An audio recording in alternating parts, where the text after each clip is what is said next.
Is there no one else?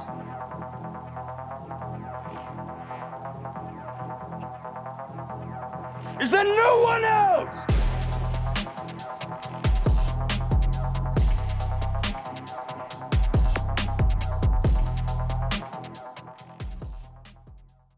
All right, here we are. Summit FC 47 weigh-ins are officially done. Our main event is official. Trevor Wallace versus Cam the Big Mac Graham. Trevor Wallace, how you feeling about Saturday night? I'm excited. I got a game opponent. Dude's gonna bring it. I think we're gonna light it on fire. It's gonna be a great match. I'm excited.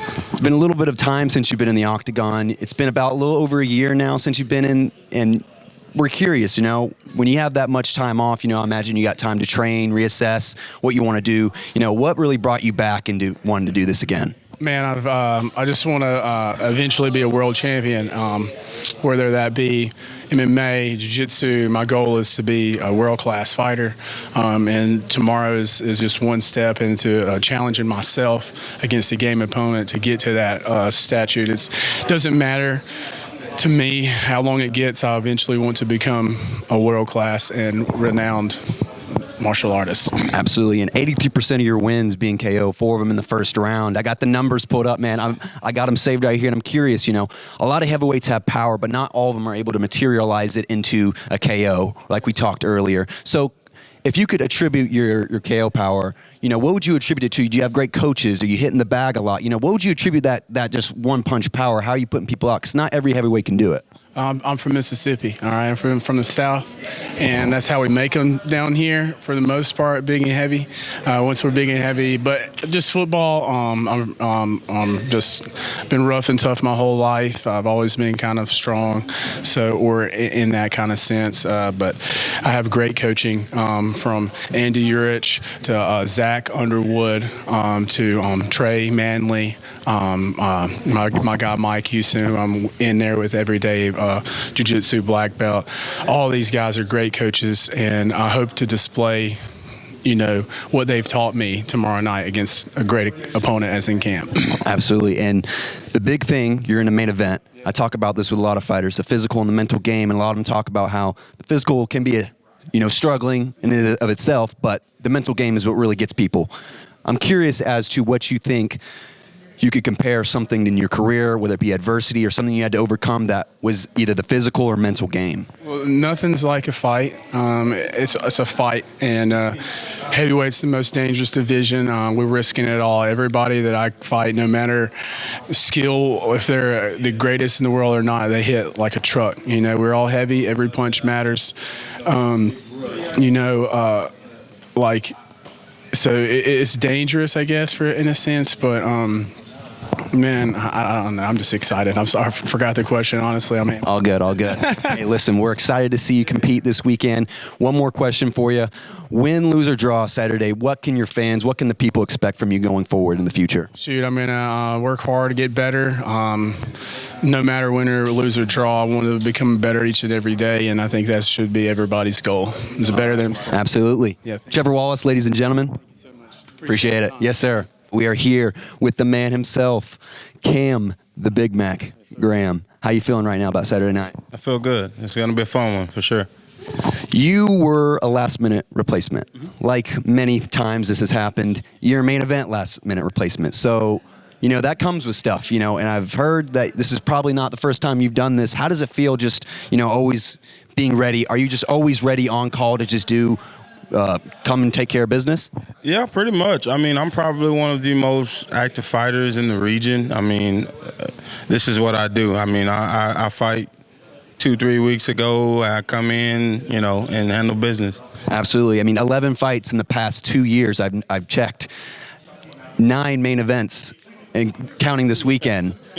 So, yeah, you've been pretty active. And you've been in some boxing fights as well. So that piqued my interest as to, you're doing MMA mainly, but does the boxing is it more appealing to you? Is the boxing more appealing to you, or do you feel that you just do a little combo of both? It's just a combo. It's more of being well-rounded. That's kind of one of my big things is people don't know what to expect with me because grappling, striking is a big part, but just having a traditional boxing, you definitely have to instill that. Absolutely. I'm just working on it, man. Yeah, absolutely. And you mentioned earlier a lot about just spitting talk on the fight game and how, main event has to show up last and those type of things. We were talking about the physical and mental game, right? Do you feel that the mental game is the biggest thing when you're in a main event and you're, held to a high standard? Do you feel that there's that pressure, or do you just think this is just another day in the office? To an extent it can be, but when you've been doing this as long as I have, I kind of used to it now. Yeah, I got you 100%. Okay, so obviously nickname's a Big Mac.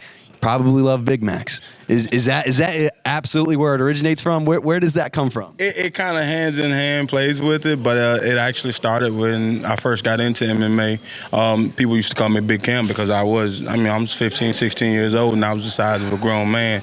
So everybody called me Big Cam, and then it was just literally just the switching of the three letters, and we came up with Big Mac. Absolutely. That's amazing. Win, lose, or draw Saturday night, what can your fans, what can the people who follow you and support you expect from you in the future? Fireworks.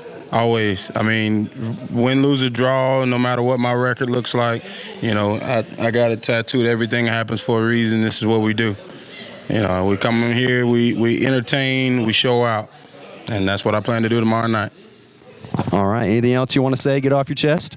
All right. That's Cam Graham, ladies and gentlemen. Thank you. Thank you. Yes, sir. Ladies and gentlemen, I'm here with Coreno Blanchard, who is fighting. Are you in the main card now, or are you in the undercard now? We had people pull in and out. I'm the co-main event. You're the co-main now. I guess that was just a last minute thing. We've had people pull in and out. Did one of your opponents pull out? Did you have a replacement? No, unfortunately not for mine. It's just me and Jonathon actually. And Yeah. Last minute, hey, this is the only 55ers we got. So Throw you up on the co-main, right? So that's a last minute thing, Could you speak to any of that, fight promotional stuff where people in and out, pulling out, or last second pullouts? What could you speak to about that?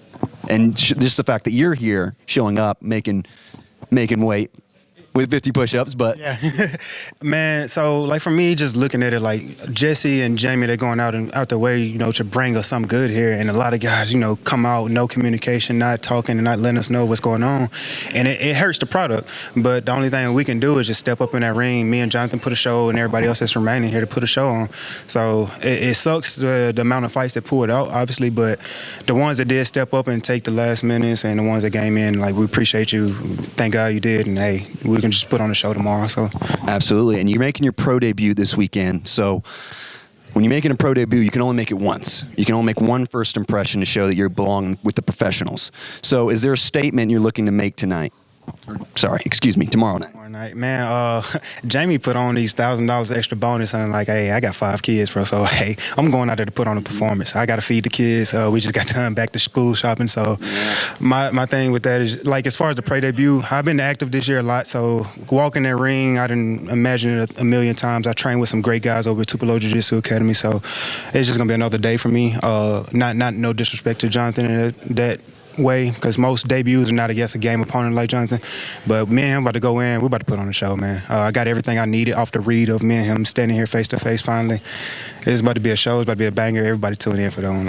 Absolutely. And if you kind of look at who he's fought Nick De La Hussein, Cage Fury, and got a win over him, and that was something you called out at the last show.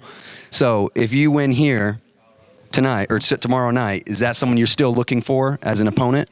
He just made his pro debut on the last card. So is that someone you're looking for still? Look, I've given all type of opportunities to fight Nick, and he keeps coming up with these weird things like he's a big dog and making shots. So I got to do this, I got to do that. And look, I'm sorry, Nick, but you're not it, bro. You're 2-0 against some, no offense to those guys, against some canned opponents.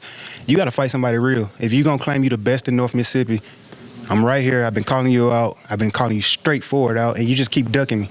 All this other stuff that you're trying to put onto it, that's just lame. We're in a fight game.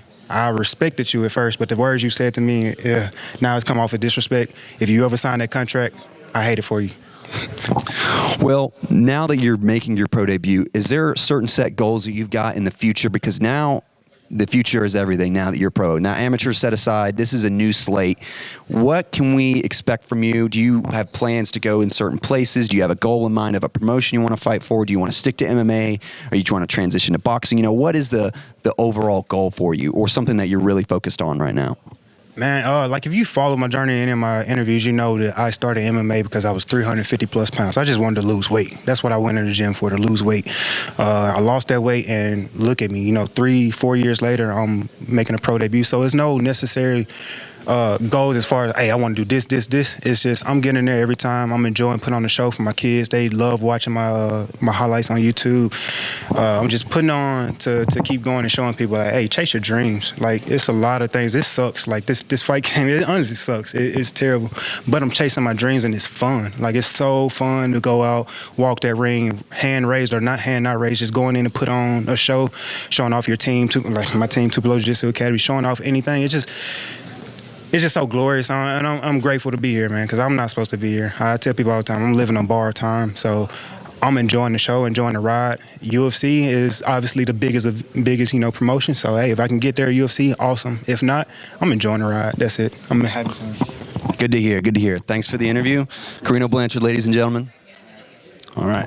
I'm here with Cody Eakins. He's fighting on the undercard tomorrow night, Summit FC 47, Middle Georgia native. Someplace that I've hailed from for a while. I'm kind of excited about this one. I spent a lot of time in your gym at Miller Martial Arts, and this is an interview I kind of wanted to really kind of ask some questions about, your instruction and your time in MGA. So you fought here, Summit FC 46 last time. Didn't get the nod that you wanted in a, very back and forth fight. You couldn't get going in the first couple rounds, but that third round you got close to a triangle armbar in that third round. You almost had it. Your former opponent stated it was almost locked in. He said you had about a few more seconds and you would have gotten him, but couldn't get it at the end of the day. And you've had some time to reevaluate that loss. What's something that you have learned from that, and what you're willing to show and what you're bringing to the table tomorrow night? So I think the biggest thing is the difference between knowledge and wisdom. Like, I understood coming in what it was, but having lived it is something different. So just trying to be able to get those nerves and that adrenaline, under control. I made some mistakes. Like, I didn't lock up my triangles before I started trying to throw bows. I wasn't controlling positions, stuff like that. I was just too excited to. So we dialed it down a little bit. Instead of being so flashy, we just kind of went back to the basics, make sure that we can get the positions that we want. But that's pretty much the big thing. Like I said, nothing crazy. Just make sure that we're controlling positions before we move to something else. Absolutely. And, being that you train out in MGA under Cole Miller, third degree black belt, Jesse Wallace, black belt, you got a lot of upcoming talent out of there as well. So you have a lot of, iron sharpens iron mentality out there. So, how would you say that your ground game is, the most dangerous part of your game so far, being fresh on the scene as an amateur? Right. Yes. I think that yes and no. So, unfortunately, I carry around some ears that most people see. So when it's coming, it's hard to get to that game because everybody knows what's coming. My striking has definitely gotten better.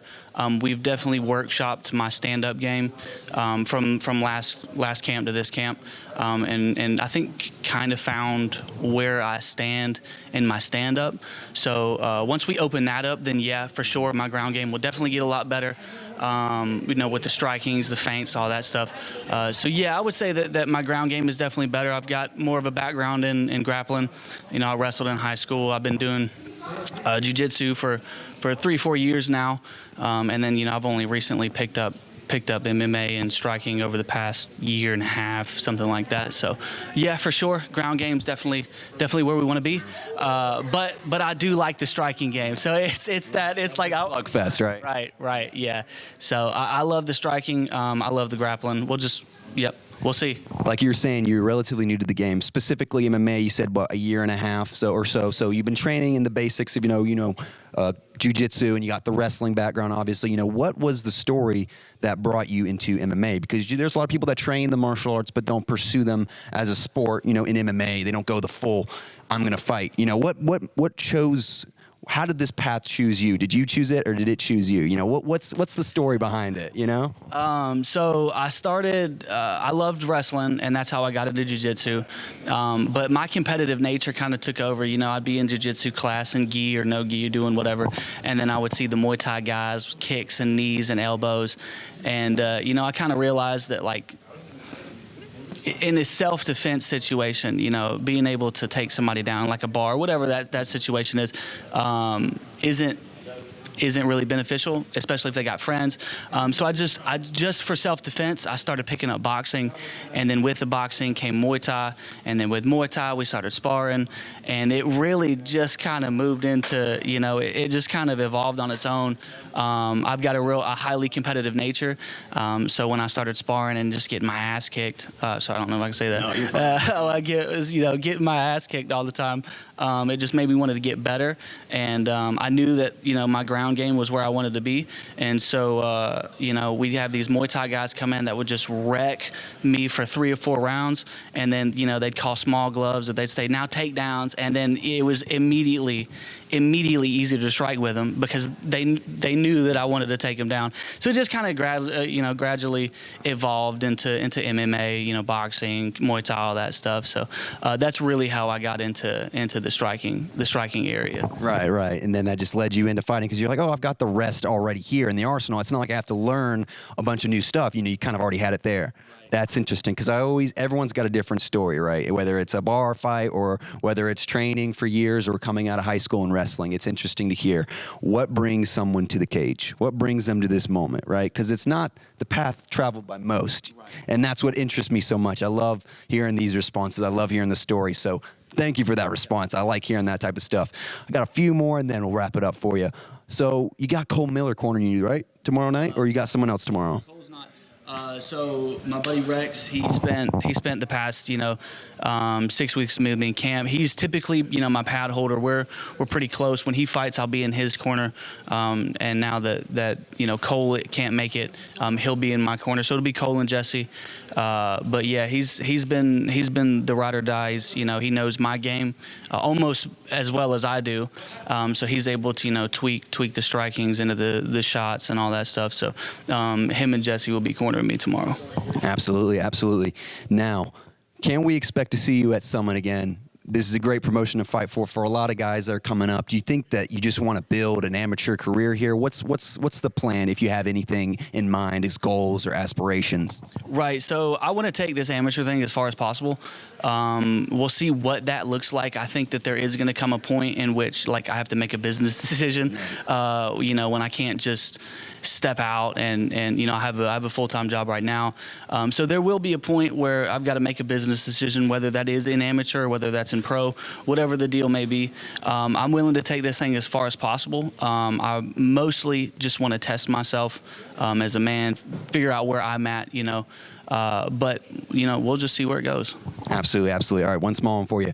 Do you have a walkout song, and what is it? My walkout song is Cardio by Stephen Malcolm. All right, well, we'll be looking forward to hearing it Saturday night. Cody Eakins, ladies and gentlemen. Thank you.